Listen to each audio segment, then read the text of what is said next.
Kasi nga, sa ngayon, moving forward, ang pinakamalaki ding hamon para kay General Nartates ay ayusin niya itong klarong-klaro ngayon na friksyon sa loob ng PNP. True FM. At yan ang hindi nila maitatanggi. Alright? Kasi nga po, yung movement na yon na order umano na walang clearance ay lumikha ng friksyon. Wag mong iisipin na belong ka dito. Nagamit ka namin, useful ka. Ngayon, di ka na useful kasi nakakahiya na. So, ang bilis. Bahagi din ng sa kanyang relief ay immediate turnover. So, walang niceties except na sabihan siya na thank you for your service. Kasi pinaparamdam sa kanya. Hindi ito, hindi aksidente yan. They want him to feel that he was fired. Oy, kaya hindi mo kang 50. Hindi, okay naman. Pasalamat ka nga. Oo naman. Ay, paano hindi ka pa kinakailangan mag-injection sa kung saan-saan. Oo, sa ano yung sinasabi mo nga? Unadulterated. Ano yun? Yung may sinasabi kay all original. All natural. All natural. Unadulterated. Yan. Sige. Pero kung kakailanganin, hindi rin naman masama. Tama, mali. Alin? Kung kakailanganin. Abay, pambawas ng mga linya. Hello, decision nyo yan, ano? Buhay nyo yan. Hindi ba? Lalo na kapag napakarami mong pera. Naman. Lalo kung hindi galing sa flood control projects. Anyway, ang pera mo. Sige po, mga kapatid, meron po tayong importante panayam this morning kasi nga po may isang grupo na binuo para po lamang tutukan po itong issue ngayon na sinasabi nga pong mga katiwalian sa mga proyekto po ng pamahalaan. Practically po, hindi lang ito para doon sa mga flood control projects. Opo, ito po importante na ating pumalaman ano ho itong kanilang panawagan at gaano ho talaga sila kaseryoso na tutukan po ang bagay na ito. Kasi nga sa ating pong bayan, mga kapatid, lagi po naman ganon, di ho ba? Kapag lang po ang issue ay napakainit, doon tayo nakafocus. Kapag ho medyo mayroon pong panibagong issue, masasapawan po yung luma and then eventually po, ala na. Everybody happy again. Okay? O sige. Again, dito po naman sa usapin po nitong pagkaka-relieve kay General Torre, kahapon nga po pinag-uusapan namin yan ni Maricel at basically po sinasabi dito ng ating pong kalihim ng DILG dahil doon sa sinasabing umano ay paglabag sa panuntunan, yung hindi daw po pagsunod dito po sa NAPOLCOM rules. And kahapon nga nabasa ko itong dalawang resolusyon na sinasabi nga po na una, yung resolusyon po na ang nagsasabi na ang lahat nga ng mga nasa third level, yung mga koronel at general sa hanay po ng PNP, before mo sila i-reassign o magkaroon ka ng balasahan, kinakailangan po ng clearance doon po sa NAPOLCOM because NAPOLCOM hango po sa ating saligang batas ang siyang may control. Ano po? Yung pong ginamit na salita dito sa ating pong PNP. Alright, so ang sinasabi nga po dito, yun daw po ang dahilan, napakinggan mo yan, si Secretary Remulla, doon sa relief ni General Torre. Bagamat makabuluhan ang sinasabi po ni former Chief PNP, and now Senator, second termer po ng Senado na si Bato de la Rosa na anong word niya? Ang sinasabi niya, naaawa siya. Yes. Kasi sinunod mo lahat ng utos, pagkatapos aalisin ka sa pwesto. Kahit nga, sabi nga niya, kahit ako yung nandoon sa pwesto ni General Torre, sasama nga ang loob niya.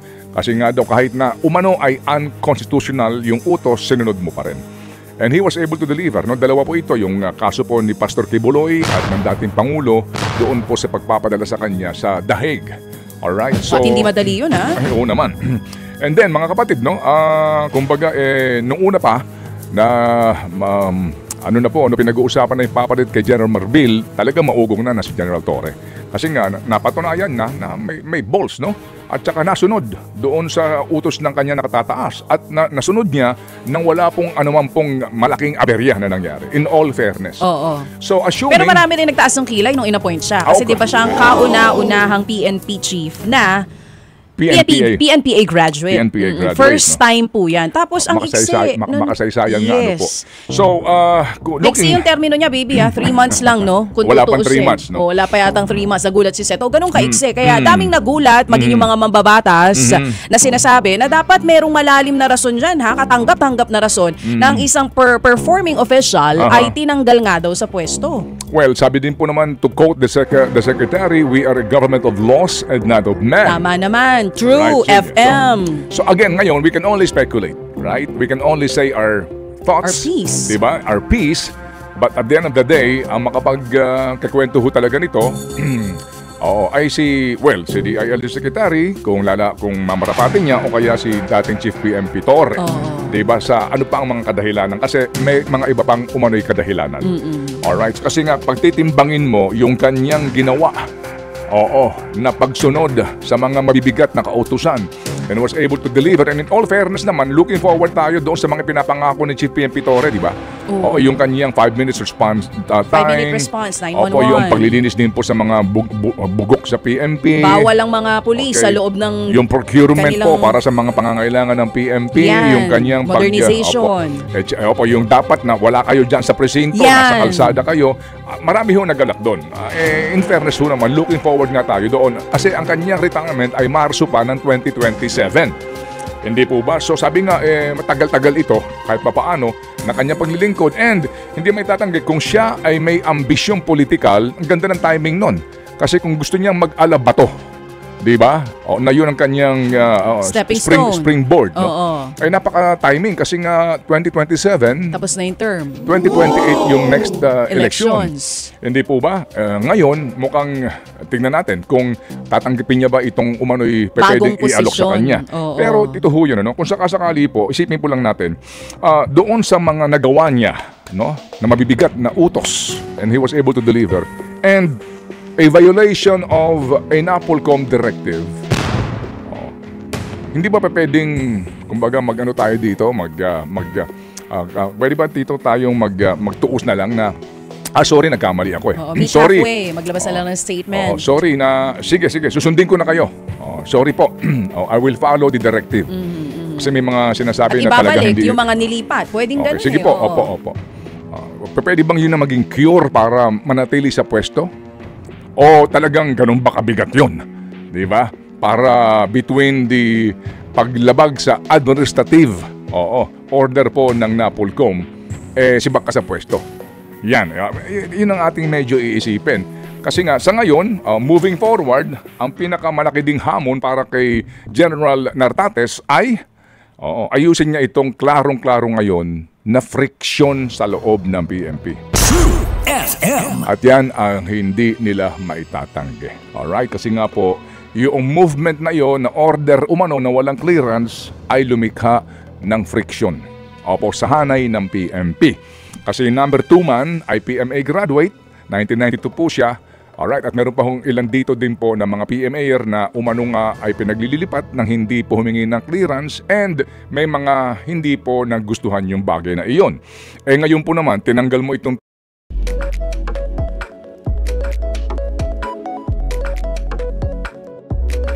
hindi nagugustuhan yan.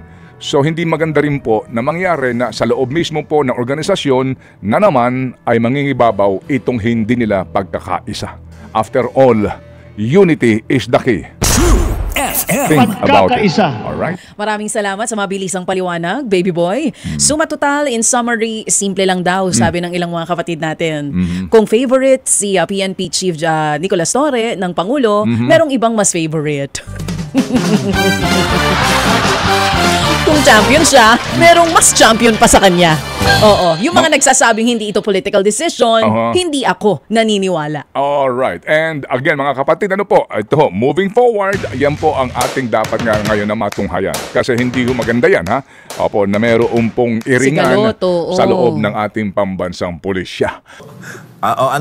In-expect mo ba, ma'am, o may nagbulong na sa'yo days before na machuchugi sa pwesto si dating PNP Chief Nicolas Torre III?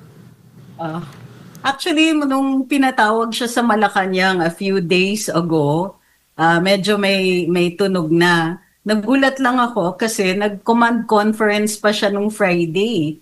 So, ang pagkakaalam ko, even before that, nasabihan na siya ng Malacanang of the possibility. Siguro hindi pa kumbaga hindi pa kumpirmado as of that time. Pero nung Friday, nag-command conference, medyo napaisip ako. Eto na nga, nabulaga tayo. So, medyo surprise pa rin kahit paano. Opo, ma'am, sa messaging, dito tayo sa messaging, ma'am, kasi nasa business tayo ng communications. Ano ba ang mensahe na hinahatid nito sa pambansang pulisya? Itong pagkakasibak sa pwesto kay General Torre. Alam po natin na marami po ang na-high blood dahil sa ginawa. Una kay Pastor, lalo na kay former President Duterte. Correct.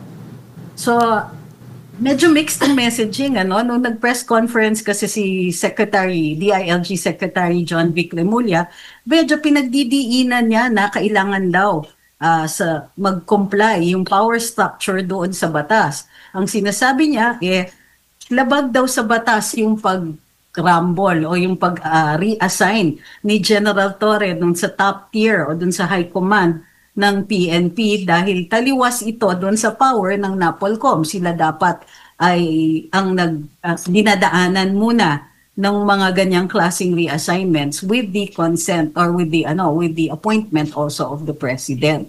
So, ang tingin ko, they're trying very, very hard na yun po muna ang naratiba na sila ay kaya natanggal or kaya na-relieve si General Torre ay hindi siya sumunod doon sa batas. Lalong-lalo na doon sa batas na nagtatalaga ng power sa NAPOLCOM. Kung maniniwala tayo doon sa mga chismis, kumbaga, doon sa mga sinasabi na very dismissive daw si former Chief PNP Torre doon sa mga tao sa mga officials ng NAPOLCOM, then kumbaga this is medyo nagpabaya siya, medyo naging reckless at saka arrogant siya, kung totoo yun. Opo ma'am, lalo pat alam mo naman ma'am, ang PNP, conforme sa sino ang namumuno, sumusunod lang naman yan sila. Yes sir, yes ma'am lang naman yan sila lagi. Pero ito kaya may epekto ma'am sa moral ng mga pulis, lalo pat naalala po ninyo, maraming nasibak sa pwesto dito sa Metro Manila nang hindi nila matupad yung 3-minute by 5-minute response na ginawa ni General Torre nung siya ay hepe ng QCPD. At nang subukan niyang ipatupad all over Metro Manila, marami pong hindi nakakota, ma'am. Correct. Well, maaapektuhan ng moral talaga in the positive sense. Dinig ko maraming nagpapainom ngayong gabi. Uy! So, kung totoo yan. Some of totoo yun yung appreciation ng ilang rank and file sa mga polisiya nitong former chief nila. Parang ang argument is, alam naman natin na in any institution, mahirap talaga mag-initiate ng mga pagbabago.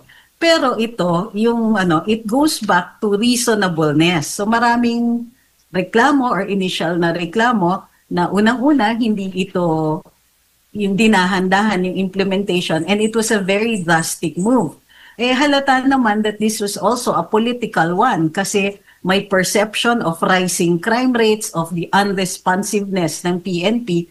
So nakikita natin kung saan nanggagaling yung polisiya na yon. Gayunpaman, pagka hindi enforceable yung policy mo, expect nyo na magagalit talaga ang rank and file or the lower rank officers kasi parang nasa-set up sila to fail. So any policy that sets up somebody to fail, para na rin lang sinabi mo, sige, gagawa ako ng policy para masibak kayo. So, definitely may relief tayong nararamdaman dun sa mga ibang mga miyembro ng PNP sa ngayon. Opo, tsaka balita ko rin ma'am, may nabasa akong comment, awan ko lang kung totoo.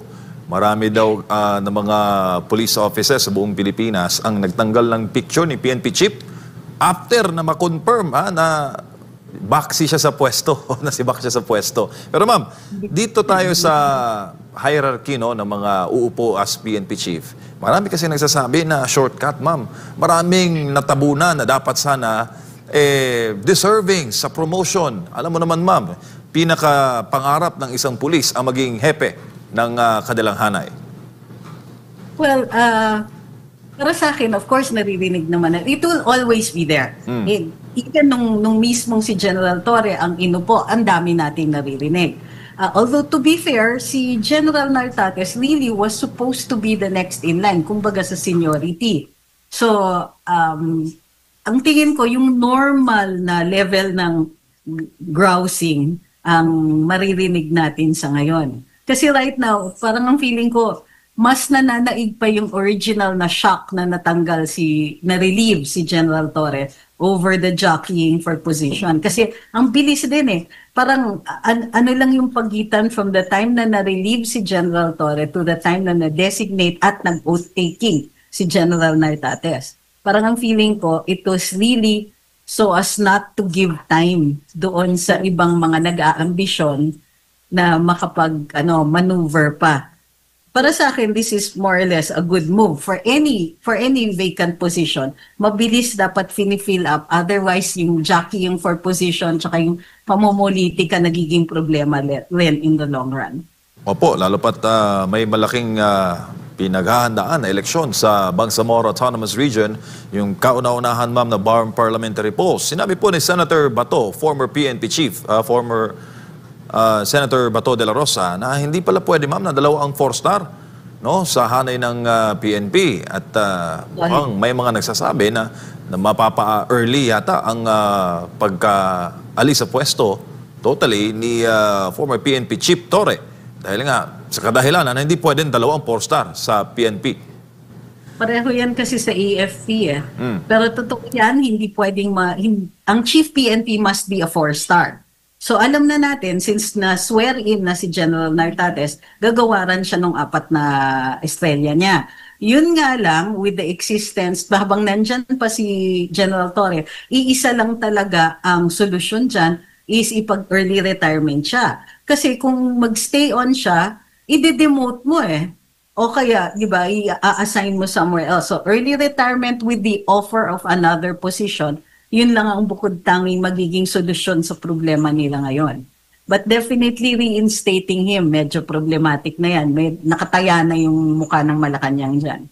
Opo. I-trace natin ma'am, saan kaya siya posibleng pumunta? Dahil maraming kinakabahan, baka raw mag-NBI chief, patay tayo dyan, sabi ng mga nagko-comment sa ating live stream.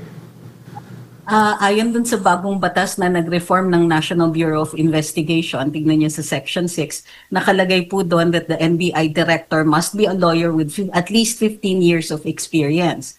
So, kung tatandaan ninyo, yung press conference ni Sec. John Vic, super overemphasize na kailangan sumunod sa batas. Kung ang assignment niya sa susunod ay taliwas na naman sa batas para nilang, para nilang nilalaglag yung sarili nila, so to speak. So, para sa akin malabo na even i-consider siya para dun sa NBI position. Besides, yung irony dyan is manggagaling siya from one Remulla to the other. So, ang tingin ko, medyo malabo po yun. At the very least, kasi ang tingin ko dun sa position ng Chief PNP, ang pinaka-equivalent niya would be an undersecretary position para hindi siya, kumbaga, walang loss of face. Kasi kung tatanggap siya ng lower position, let's say head of agency ka nga, okay lang kung head of agency, no? Kasi kahit paano meron kang semi-autonomy. Pero kung tatanggap siya within the hierarchy, ang minimum that he can accept without diminution of his rank would be an undersecretary position. So anything yan maliban lang dun sa mga positions that require that they have to have certain qualifications. Hindi pwedeng mga positions na kailangan doktor siya o abogado siya in the absence of that particular qualification. Pero ang tingin ko dyan, anything else, it is entirely possible na i-offer sa kanya. Oo, may mga nagsasabi, special investigator on flood control scam, mga ganon na mga posisyon, ma'am. Pwede siyang bigyan ng task force. Oo. Diba? Ganon, kasi it doesn't require a rank, tapos bibigyan siya ng kind of power, tapos na babantayan pa nila. Kasi yun ang pinaka-essential sa ngayon for the Marcos administration. Hindi nila ma-afford gumawa ng malalaking at panibagong mga kalaban. Nung nandun siya sa panig nila, safe sila. Pero now, marami na siya masyadong alam na pag napunta yan, pag tumawid ng politika yan, naku, malaking sakit na naman ang ulo ng Marcos admin. Opo, lalo pat 2 months ago, sinabi po ni DILG Secretary Remulla, John Vic Remulla, and I quote in a radio interview, sinabi ni Secretary Remulla, pertaining to General Torre, he's a bulldog, a pit bull, tapos to attack, at pag sinabihan daw si General Torre no umatak, umaatake. eto na yun, ma'am. Siguro yung mga katangian na hinahanap. Pero ma'am, dito tayo sa, sa responsibility, sa chain of command. Marami kasi nagsasabi na parang iniwan siya sa ere after niyang gawin yung mga mission impossible na pinagawa sa kanya ng pamahalaan na naging kapalit po ay matindi na backlash, no, sa kanyang pamilya, sa kanya. Maraming ang memes ngayon, ma'am, na kumakalat na ikinukumpara siya kay Diwata. Meron ako nakitang meme ngayon, ma'am. Habang tayo nag-i-interview, back to Paris na raw si former PNP chief. Ano masasabi niyo doon, ma'am? Well, ako hindi ko kumbaga, I cannot get angry or hindi rin siguro siya nasa posisyon na magalit dun sa mga taong nagdidiwang kasi to be fair, one of the things na nakikita natin, kung totoo man, especially yung kanyang pag-confront or kanyang pag-dismiss dun sa mga miyembro ng NAPOLCOM, medyo nagpakita talaga siya ng heavy-handedness. Ngayon din, nire-report ng ilang mga pahayagan yung mga parang tila excessive na ang lalaki ng entorahe, kung may mga perks siya, iba na yung sasakyan, and so on. So, yung, kumbaga, parang lumalabas meteoric rise, meteoric fall din. Especially yung pagdating dun sa mga ginawa niya, like to former President Duterte at saka kay Pastor Quiboloy, hindi rin nawawala yan sa isip ng publiko. Gayunpaman, ang mali talaga ng Marcos administration dito is, after na-accomplish ni General Torre yan, in-appoint siya kagad at marami siyang nilaktawan. So nagmukha talagang reward ito. Imbis na nilagay siya dyan on his merits dahil pitbull nga siya at yun ang hinahanap nila, nagmukhang, good boy, reward ka namin ng ganito. So now, sa pagtatanggal sa kanya, nagmumukha talagang elitist politics na ito. Hindi naman siya talaga nag-belong . Kumbaga, meron siyang nagawa na nahirapan gawin ng ibang mga opisyales, nire-reward siya, pero he was never considered a part of the Marcos administration. Hindi walang close sa kanya, hindi siya considered part of the, kumbaga, family, so to speak. He could not talk to the president in the same way that other chief PNPs would have been able to talk to presidents na personally kilala niya. So, kumbaga, naipakita din sa kanya na you may be the chief PNP, pero wag mong iisipin na yung power na yan ay sayo. Hiniram mo lang yan, power na yan, and it came from the president. So, this was a big wake-up call. Hindi lang yan, mensahe din yan sa ibang mga tao na administration. You don't really belong. You are useful for now, but the moment that you outlive your usefulness, there's no such thing as loyalty. Goodbye ka. So, yung ganyang klaseng hardened politics, biktima. Tingin ko, in that sense, biktima si General Torre, pero hindi natin masasabi na wala siyang contribution dito sa pangyayari sa kanya.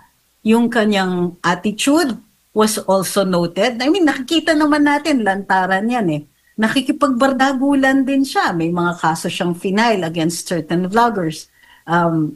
Naging hypersensitive siya. When before, mas mahaba naman ang pasensya niya. So, power really corrupts and absolute power corrupts absolutely. So, in this case, nakatikim lang ng konti, nagkaroon ka agad ng impression, masyado naman yata siyang nag-enjoy doon. So, even yung mga figures or power figures dyan sa Marcos administration, parang may hampas ito. Wag mong iisipin na belong ka dito. Nagamit ka namin, useful ka. Ngayon, di ka na useful kasi nakakahiya na. So, ang bilis. April 29, yung kanyang appointment, nag-take office siya ng June 2. Out na siya by August 26. O, di ba? Attorney Tracy, magandang gabi po, si Jason po ito. Ma'am, I would like to get your reaction po dito sa naging comment ni Ma'am Rowena Guanzon, Attorney Rowena Guanzon, 1 hour ago, and she said, and I quote, "Nakakahiya yung ginawa nila kay General Torre. Walang pasabi, walang military honor, walang maayos na transition. Pagka-announce na si Baksha nung umaga, nag-oath agad yung kapalit na." And then, ma'am, ang napansin rin ng ating mga kababayan ay hindi dumalo si General Torre doon po sa transition ng bagong talagang PNP chief. Your thoughts on this po? Actually, di ba, bahagi din ng sa kanyang relief ay immediate turnover. So walang walang niceties except na sabihan siya na thank you for your service. Kasi pinaparamdam sa kanya. Hindi ito hindi aksidente yan. They want him to feel that he was fired. Kumbaga, masyado siyang maraming how do you call this? Natapakan. So, nangunguna na dyan. At hindi naman sikreto kay Secretary John Vic Remulla dahil siya po yung pinaka-apektado doon sa ugali, sa ginagawa ni Chief PNP. May mga it wasn't going down Halimbawa, pati yung mga issues such as yung rising criminality, yung paglalaganap ng droga, hindi yan nasagot. Ang mas nare-report ay yung lifestyle niya, yung mga honors na tinatanggap niya bilang Chief PNP. So mas nagkaroon ng publicity on this one. Plus, ramdam na ramdam, or at least ito yung sinasabi ni Secretary John Vic, pinararamdam niya kay even to Sec John Vic that he had his own power. Kasi nga, under the DILG, ang PNP, the DILG secretary only has supervision but no control over the Chief PNP. Hindi pwede by law i-overturn ni Sec John Vic ang mga decisions ng Chief PNP.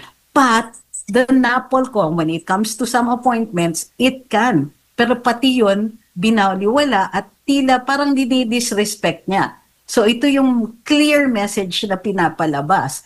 Yung disrespect, yung arrogance na yun, pinakita niya to members of the Marcos administration. Pinaramdam din sa kanya that you don't do that. Particularly with an administration as elitist as this one, pinaramdam din sa kanya, out ka.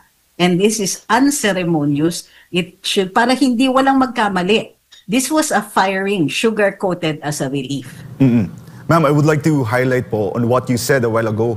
Kanina, napakagandang observation. This serves as a warning doon po sa mga politiko o siguro mga opisyal ng gobyerno na willing magpagamit sa Administrasyong Marcos, and when the time comes na hindi na sila useful para sa administrasyon, ay anytime pwede po silang sibakin o paalisin sa pwesto. Tingnan niyo yung konteksto. Dito sa issue ng flood control, who is the president going after? Sinasabi nila yung mga kontratista, pero ill-disguised yan. Nakikita natin na kahit paano ikinokorrelate ng taong bayan doon sa ilang mga kongresista. Mayroong mga very specific targets who are in Congress. Kita niyo na doon sa paglalabas ng partial list, di ba? Mayroon kaagad na tumatalon na mga pangalan doon. These people ay hindi natin madi-deny na tumulong sa Marcos administration. Pero dahil sa excesses nila, medyo nakakahiya na hindi na sila useful. And therefore, out na sila. And this is going to be a slow and painful separation sa ginagawa dito sa flood control. But this is the nature of the Marcos administration. Gamitan yan. Unless part ka nung clique, unless part ka ng mga childhood friends, mga oligarchs, mga mayayaman na mga kilala nila, mga pamilya that have had money for a long time, mga pamilyang biglang yaman but who have been friends with the Marcoses for a long time, yan, they are constants. Anybody outside of that circle, you're just being used. So, parang reminder din yan na you're not one of us. You are dispensable and disposable. So, kahit kailan, pwede namin gawin yan. And they will do that even to people as powerful as senators and congressmen. So, in this case, kitang-kita ang kaputian. Ma'am, on the other topic po, na-mention niyo na po yung flood control projects. Nakikita niyo po ba, ma'am, sa ongoing investigation ng Senado and doon po sa investigation being led by the President, sa tingin ninyo sa mga susunod na linggo o sa mga susunod na buwan ay may mapapanagot ng mga hindi lang kontratista, lalo na yung mga kongresista, kasi ito talaga yung sigaw ng taong bayan. Yung mga kongresista na nakikialam sa pondo ng bayan ay dapat mapanagot. Sa tingin niyo, ma'am, on the next weeks or next months ay may mapapanagot, mapapatalsik o mawawala ng pwesto? Hindi sila ganun kagaling. nakikita natin that although Senator Marcoleta will do a really good job at magre-rekomenda sila sa ombudsman kung may makita siya ng mga liabilities dito at kung sino ang mga dapat managot, wala akong kaduda-duda na magagawa yan ng Senado. Iba ng usapan later on, lalong-lalo na may parallel investigation or inquiry na gustong gawin din ng Kongreso. In the end, ang dapat nag-iimbestiga dito ay yung executive kasi nasa kanila yung resources at yung reasons for doing that. Bukod pa dyan, hindi ba matagal na rin natin pinag-uusapan na inquiries in aid of legislation, iba po yan. Hindi tayo dapat nagre-rely sa mga inquiries na yan para magdulot ng ebidensya for something that should have been investigated on its own by qualified investigators. May value talaga yung ginagawa ni Senator Marcoleta, but in the end, there's certain evidence na hindi mo makikita in an inquiry.